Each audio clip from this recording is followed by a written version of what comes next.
You know, we're often told that silence is golden, but we're rarely told why, especially when it comes to being disrespected. In that moment, silence feels like defeat, like you're letting someone get away with something they shouldn't get away with. Everything in you wants to respond, say something sharp, cut them down, prove you're not someone to be messed with. That urge, that fire in your chest is natural. It's ancient. It's your nervous system trying to restore balance. But here's the truth. Silence isn't surrender. Silence, in the face of disrespect, is restraint rooted in self-respect. When someone disrespects you, they're often trying to provoke a reaction. They want to pull you out of your center. Why? Because it's easier to control a person who's reactive. If you lash out, they win twice. Once in triggering you, and again in making you look unstable or petty. But when you stay quiet, not out of fear, but out of understanding, you rob them of that power. You stay rooted. You stay intact. That's strength. That's clarity. It's helpful to look at this psychologically. The ego demands to be seen, to be heard, to be validated, especially when threatened. And disrespect feels like a direct shot to the ego. But the ego is fragile. It confuses attention with worth. It says, if they belittle me publicly, I need to correct them publicly, but that only escalates things. You fall into a cycle of defense and attack, one that leaves you drained even when you think you've won. But what if your worth didn't need defending? What if your sense of self was strong enough to withstand the noise? That's the real game. That's where silence becomes power, not passive, but intentional. You're not avoiding the moment. You're absorbing it, processing it, and choosing not to respond on their level. That kind of silence isn't empty, it's full. It's packed with self-awareness. It says, I see what you're doing, and I choose not to dance to your rhythm. There's a Stoic principle I always come back to. We suffer more in imagination than in reality. Often, our greatest pain after being disrespected doesn't come from the actual words or action. It comes from what we think it means. We start writing stories, they don't value me, they think I'm weak, everyone's watching, and those stories ignite a need to defend, to prove. But when you cut through the noise and return to presence, you realize someone's opinion of you doesn't shape your truth. Your truth is stable, it's internal, it's not up for public negotiation. Philosophically, this ties into the idea of non-reactivity as a higher form of intelligence. Anyone can react. Reaction is biological, but response, that requires pause, discernment, inner work. The wisest people throughout history, Lao Tzu, Marcus Aurelius, even people like Nelson Mandela, understood this. They knew that to not respond to every provocation wasn't weakness, but elevation. It's knowing your energy is too valuable to spend on every battle. And here's the paradox. When you don't respond, people feel it more. Your silence becomes louder than any comeback. Because people expect noise, they expect drama. When you give them stillness instead, it unsettles them. It forces them to sit with their own behavior without distraction. That's where discomfort and growth begins. For them, not for you. But here's something even more important. When you remain quiet in the face of disrespect, you're not just preserving your peace. You're modeling a different way of being. You're saying, we don't all have to fight fire with fire. You're offering an alternative, and someone somewhere watching how you handle it might choose a quieter path next time too. And in that way, your silence does more than protect you. It shifts the energy around you. So this isn't about being passive. It's not about letting people walk all over you. It's about choosing your terrain. You don't wrestle with pigs in the mud, not because you're afraid, but because it's just not your arena.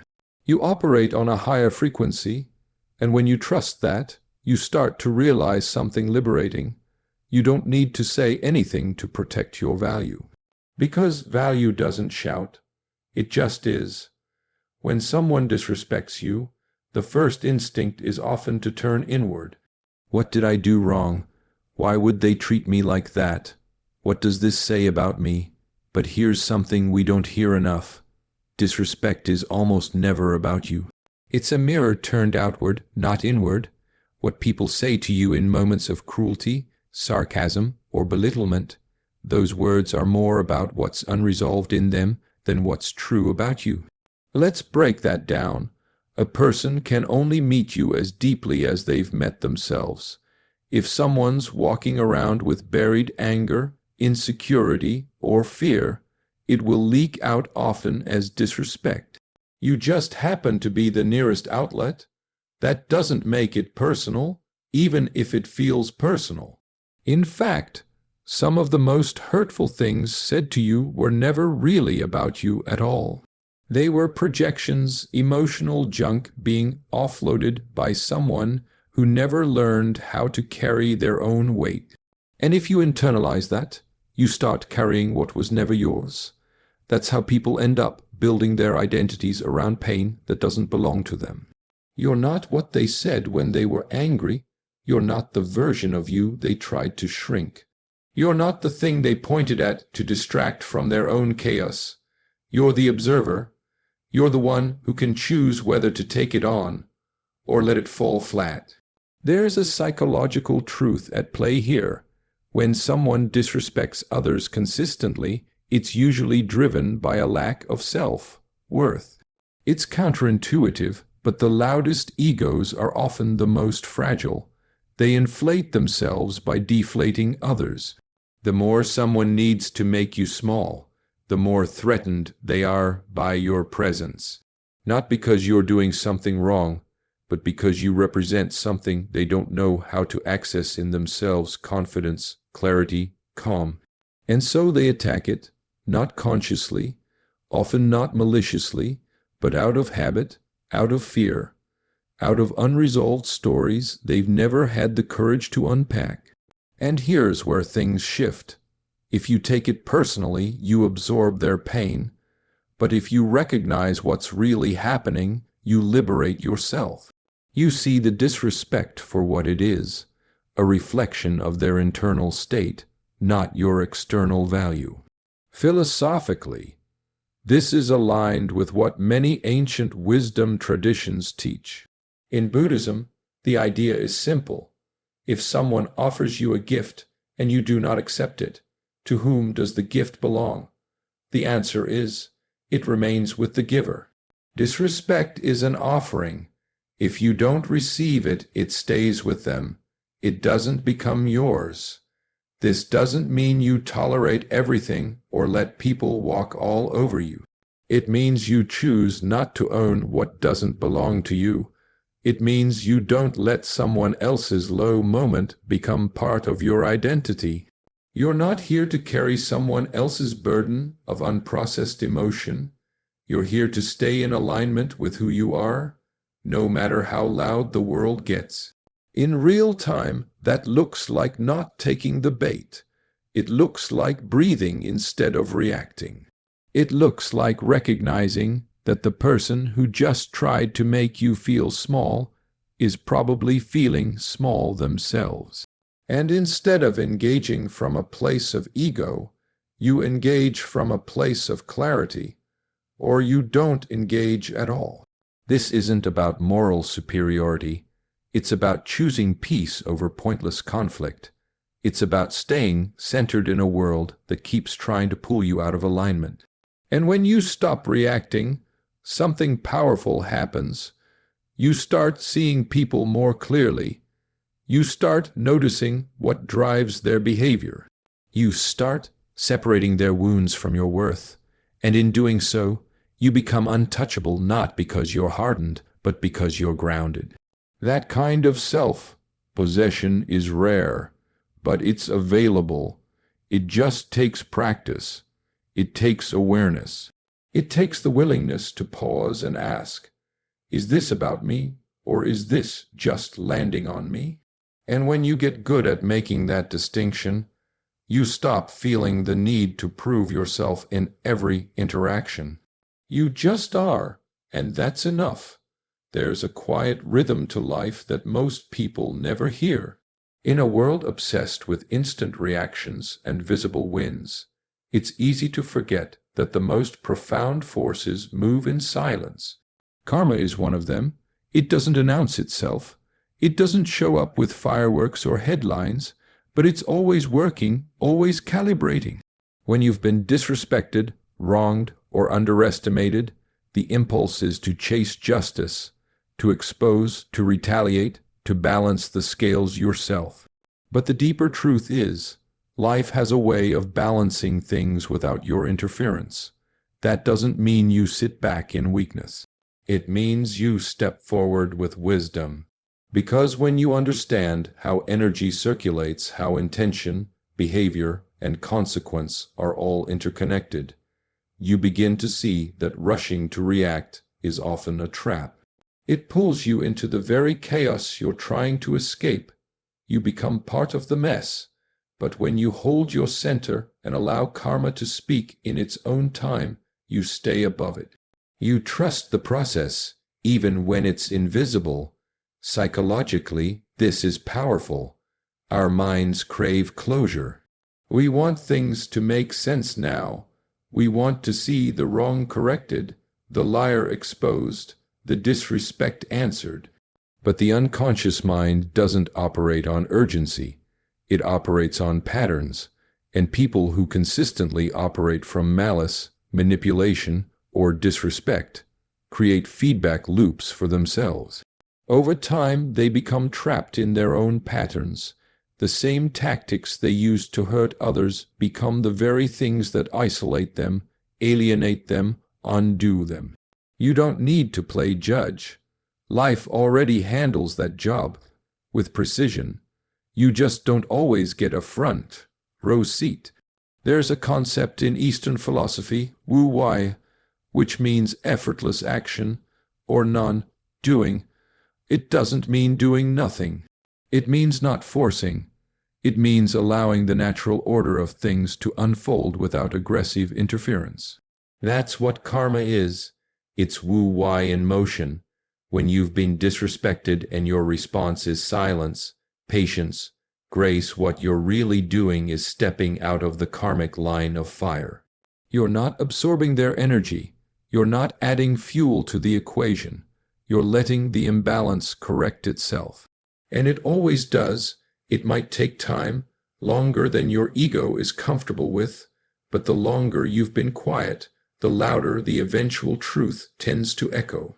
People reveal themselves, consequences arrive, not as revenge, but as resolution, and that's important. This isn't about punishment. It's not about hoping someone else suffers. That's a distraction. It puts you back in the loop. What you're practicing here is detachment.